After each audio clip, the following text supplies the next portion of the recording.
Saudari-saudaraku terkasih dalam Tuhan Yesus Kristus, selamat pagi dan berkah dalam. Kita bertemu kembali dalam renungan harian kita, Senin 5 September 2022. Bahan permenungan kita dasarkan pada bacaan Ekaristi hari ini yang dikutip sebagai bacaan pertama surat Paulus kepada jemaat di Korintus bab 5 ayat 1 sampai 8. Paulus menegaskan kepada kita agar kita membuang ragi yang lama, sebab Kristus anak domba Paskah sudah dikurbankan, sudah disembelih. Ragi lama adalah percabulan, seperti bangsa-bangsa yang tidak mengenal Allah. Sedangkan pada bacaan Injil, Yesus menyembuhkan orang pada hari Sabat. Orang yang mati tangannya ketika diulurkan kepada Yesus, maka sembuhlah orang itu. Sebelumnya Yesus menantang ahli Taurat dan orang-orang Farisi mengenai apa yang lebih baik pada hari Sabat, berbuat kebaikan atau berbuat kejahatan, menolong orang atau menyembuhkan atau membinasakan. Saudari-saudaraku terkasih dalam Kristus, kita dihadapkan lagi pada pertikaian Yesus dengan ahli Taurat dan orang-orang Farisi berhadapan dengan hukum, terutama hukum Sabat, di mana orang tidak boleh bekerja. Seperti yang saya katakan kemarin, awal mula Sabat adalah untuk menyelamatkan orang, untuk berbuat baik dan bukan berbuat jahat. Hari ini Yesus menegaskan kembali, perbuatan baik mengatasi segala-galanya, termasuk hukum Sabat. Orang Farisi dan ahli Taurat hanya terpaku pada legalitas hukum, yang penting melaksanakannya tanpa berpikir di balik itu ada apa, dan juga tanpa berpikir apakah perbuatan ini menyelamatkan orang atau membinasakan orang. Kita diajak untuk berefleksi pada hari Sabat. Hendaknya kita tetap berbuat kebaikan jika dihadapkan pada dua pilihan. Kalau kita masih terpaku pada hukum dan aturan secara kaku, maka kita masih hidup di dalam ragi yang lama, yang mengikuti hawa nafsu, kedagingan, aturan dan hukum secara membabi buta dan tidak mengarah kepada cinta kasih. Kita harus ingat, hukum dan aturan dibuat untuk kebaikan bersama. Misalnya, dalam komunitas, entah di rumah, entah di RT, entah di RW, entah di lingkungan, ada aturan. Dan aturan itu pasti dibuat untuk kebaikan bersama. Misalnya, pada saat pandemi ada peraturan harus pakai masker, cuci tangan. Ini demi kebaikan bersama. Jadi kita harus melihat aturan dan hukum untuk apa. Nah, hari ini sekali lagi saya tekankan, Yesus menegaskan perbuatan baik mengalahkan segala-galanya. Yesus berbuat baik menyembuhkan orang, mengalahkan hukum dan aturan. Seandainya pada hari Sabat ada orang yang sakit dan harus dibawa ke rumah sakit karena memerlukan dokter, dan kita membawanya, memang secara hukum melanggar hukum, tetapi perbuatan baik mengalahkan segala-galanya. Itulah sebabnya kita tidak boleh menjalankan hukum secara kaku, tetapi melihat kalau itu berbuat kebaikan, jangan pernah mundur sekalipun kita tidak mentaati hukum atau aturan.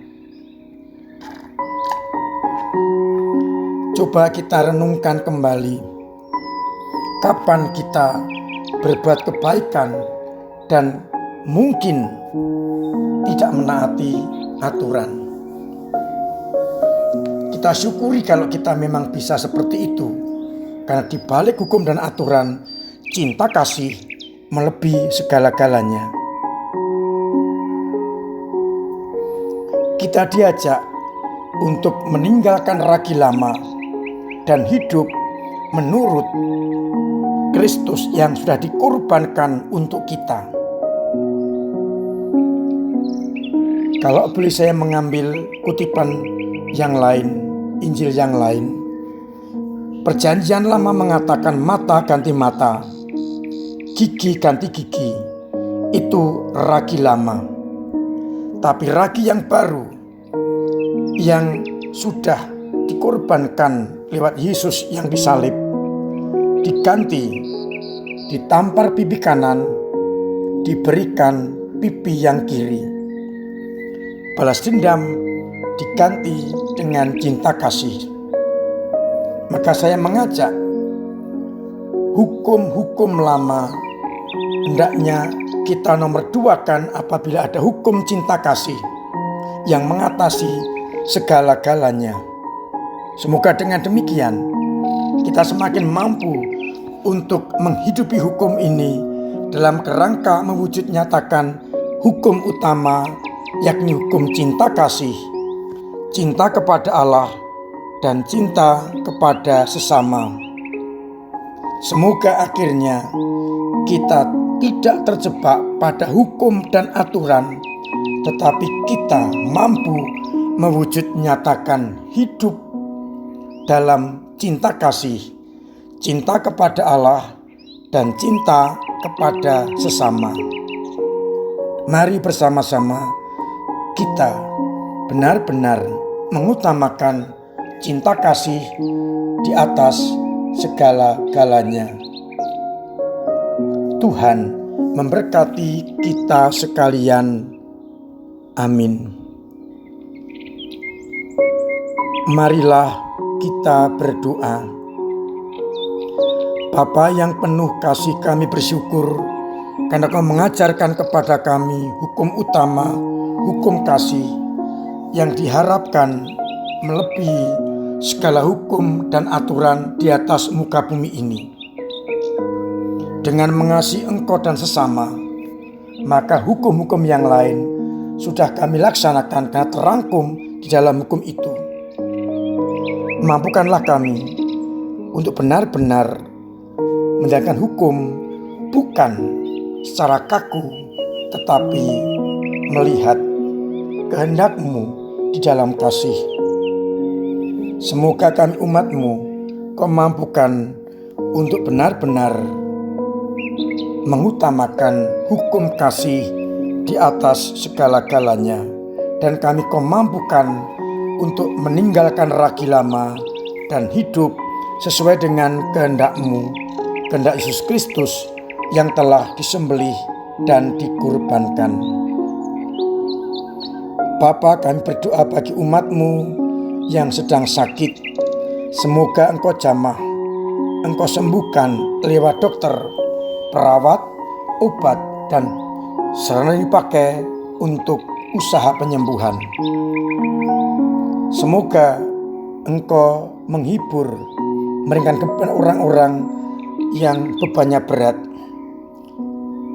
Ringankanlah dan ambillah beban itu agar bisa bernapas dengan lega.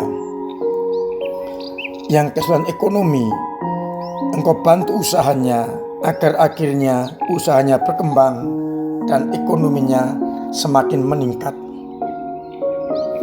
Yang putus asa dan tak berpengharapan, kembalikanlah harapannya untuk punya semangat baru hidup di dalam cinta kasih-Mu.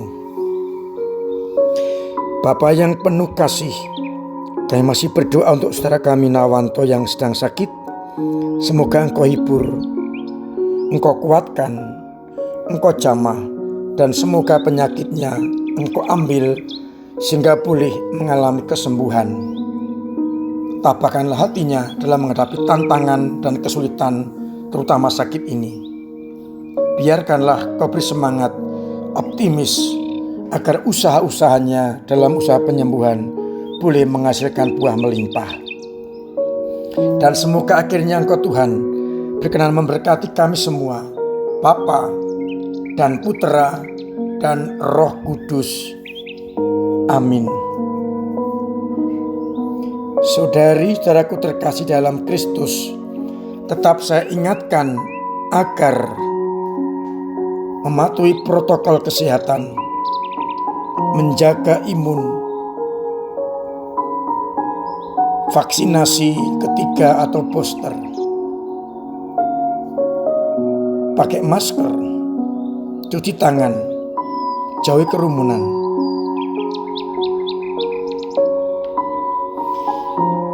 Saya ingatkan kepada umat paroki, hari Kamis tanggal 8 adalah ulang tahun gereja kita, ulang tahun paroki kita, sekaligus penerimaan sakramen penguatan. Saya undang jam 5 sore hadir dalam ekaristi tersebut. Untuk yang tidak bisa hadir pagi jam 5:30, peran ekaristi biasa harian tetap ada. Saya juga mengingatkan lingkungan yang belum menyerahkan daftar calon prodiakon, calon anggota Dewan Pastoral Harian, dan juga usulan ketua lingkungan. Mohon mengirimkan sebagai partisipasi dari panjenengan semua. Kita terlibat dalam proses di paroki ini. Dalam rangka bulan kitab suci, lingkungan diundang untuk ikut lomba-lomba yang diadakan oleh Timja Kitab Suci. Ada banyak macam lomba, silakan menghubungi atau kalau hari Minggu atau sekretariat mendaftarkan diri. Semoga kita semakin mampu untuk benar-benar mengisi bulan kitab suci dengan sebaik-baiknya. Saya menganjurkan pada bulan ini sebelum tidur, keluarga atau pribadi membaca kitab suci agar kita semakin mengenal sabda-sabda Tuhan. Akhirnya saya mengucapkan selamat pagi, salam sehat, selamat merenungkan. Tuhan Yesus memberkati.